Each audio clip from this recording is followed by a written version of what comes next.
Do you think your line of work was a result of being a product of your environment? Not at all. See, to quote Jack Nicholson, I don't want to be a product of my environment.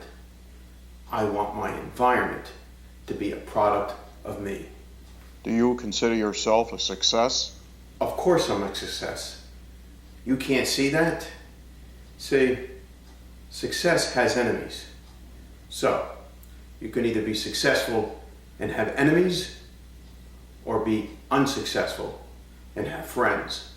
Is that a fact? I wouldn't have said it if it wasn't a fact. See, I'm a history maker, and I'm about to make more history, and all you can do is drink ice water.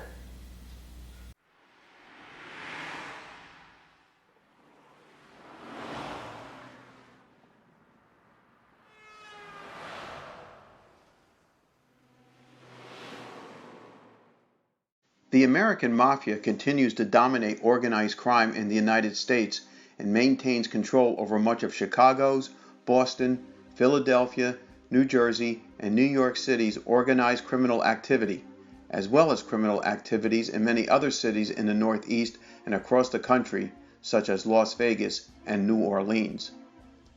The Mafia had eventually expanded to 26 crime families nationwide in the major cities of the United States, with the center of organized crime based in New York and its surrounding areas.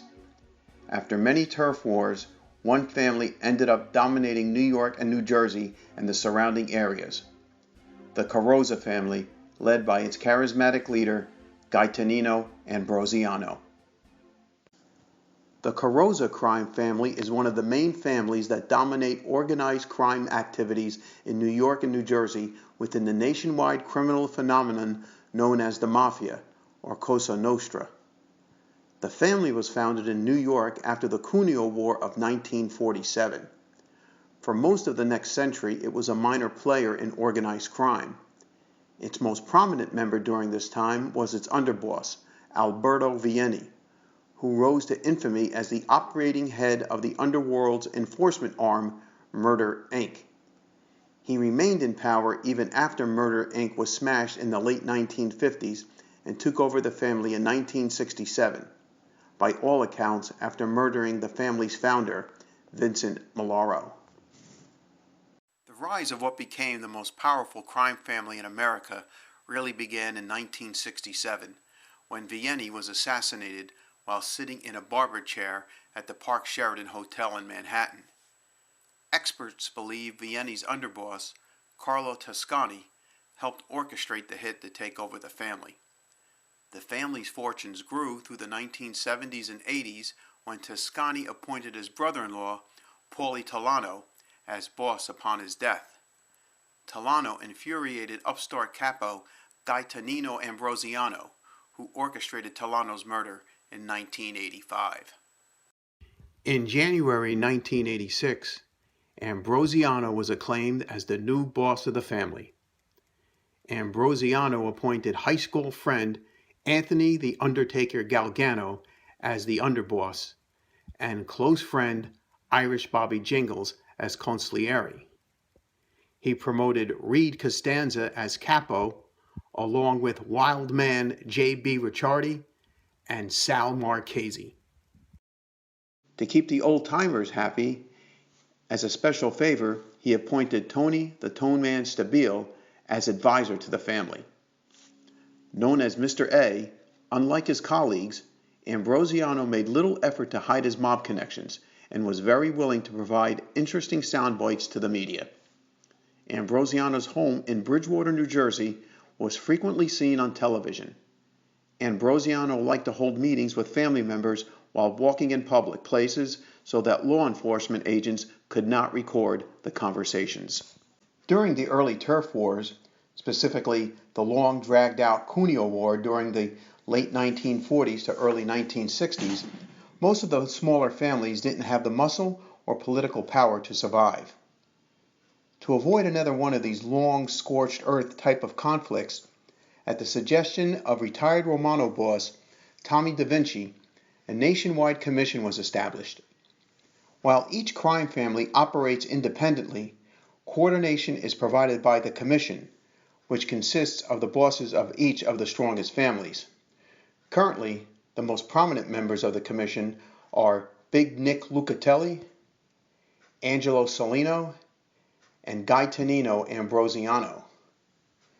Vinnie Leonardo, formerly of the Capotitoro family, was boss of the Sergio family out of Pittsburgh and had a seat on the commission.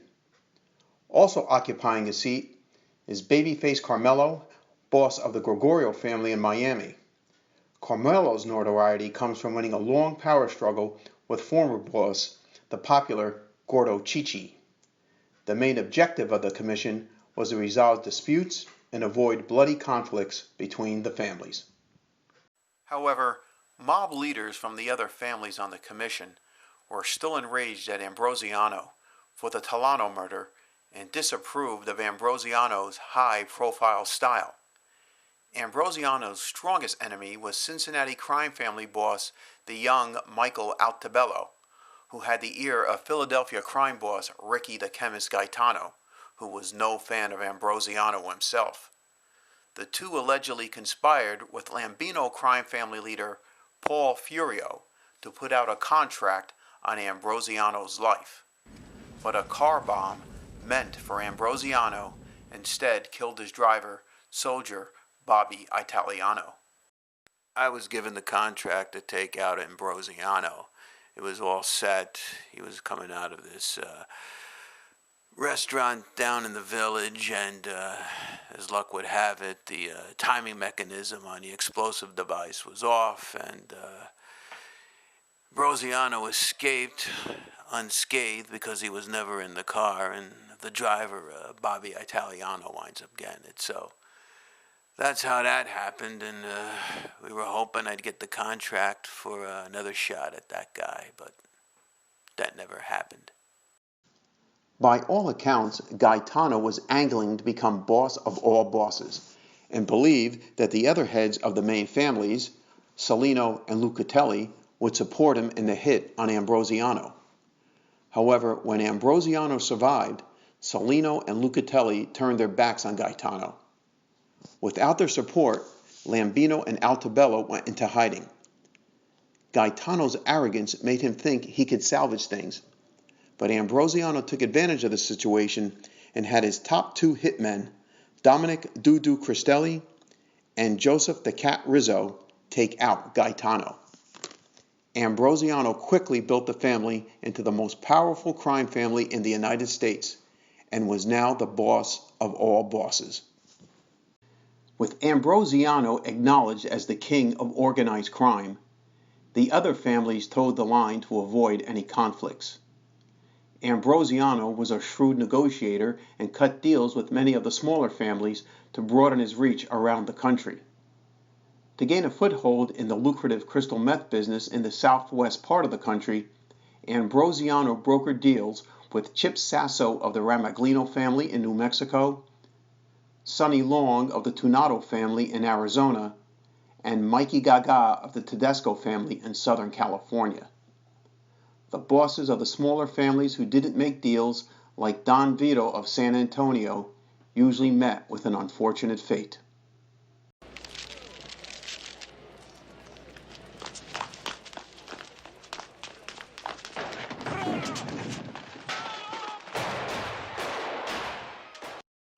With Don Vito out of the way, Ambrosiano handpicked Tommy Carbone to take over the San Antonio operation, along with Carbone's new underboss, Knuckles McGurk.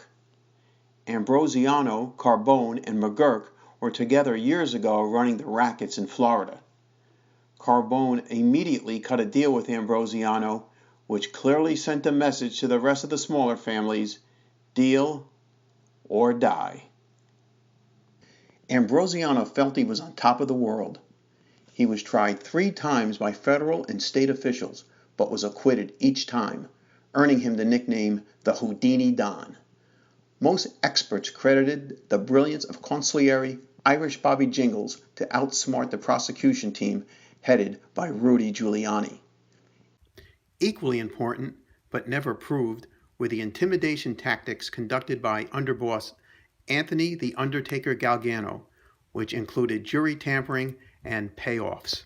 After the last trial, Ambrosiano rubbed the prosecution's faces in the dirt by having a very high-profile celebration party. The FBI had hoped Ambrosiano's flamboyance would prove to be his undoing.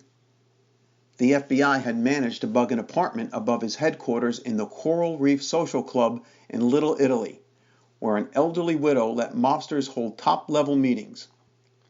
Ambrosiano was heard planning criminal activities and complaining about his underlings.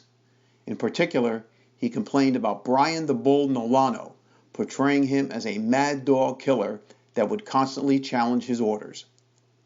Nolano responded by agreeing to turn state's evidence and testify against Ambrosiano and other members of the family. Ambrosiano got wind of Nolano's betrayal and asked Eduardo Silvio, the Buffalo family boss, to have his hit team take Nolano out. This made the hit look like it was a personal matter between Silvio and Nolano, and in return, Ambrosiano allowed Silvio's family to be totally in charge of the new Great Lakes gambling project. Ambrosiano had major expansion plans and knew things could get messy. While Irish Bobby Jingles was a top litigator, he was not a wartime consigliere and was replaced by Robert Robustelli. Bobby Jingles was as loyal as they come and accepted Ambrosiano's offer of overseeing the Bahamas Atlantis casino project, but would be available in case of any court actions in the future. However, most people thought the obvious choice for underboss should be Benny Eggs, and not Joey Gelato. Benny Eggs was a loyal member of the family and never received the proper respect and felt he was stepped over. And I was stepped over! That's the way Pop wanted it. It ain't the way I wanted it! I can handle things, I'm smart, and I want respect!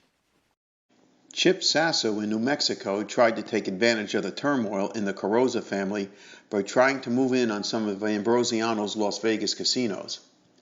Sasso attempted using his relationship with Big Nick Lucatelli of the Cavatitoro family to muscle some of Ambrosiano's smaller players out of Las Vegas, like Ziggy Stugotz and Bobby Gugutz. Ambrosiano then arranged a sit-down with Sasso and Lucatelli in Vegas. As it turned out, this meeting was a setup, since Lucatelli took a better deal from Ambrosiano, and Sasso was assassinated at the meeting.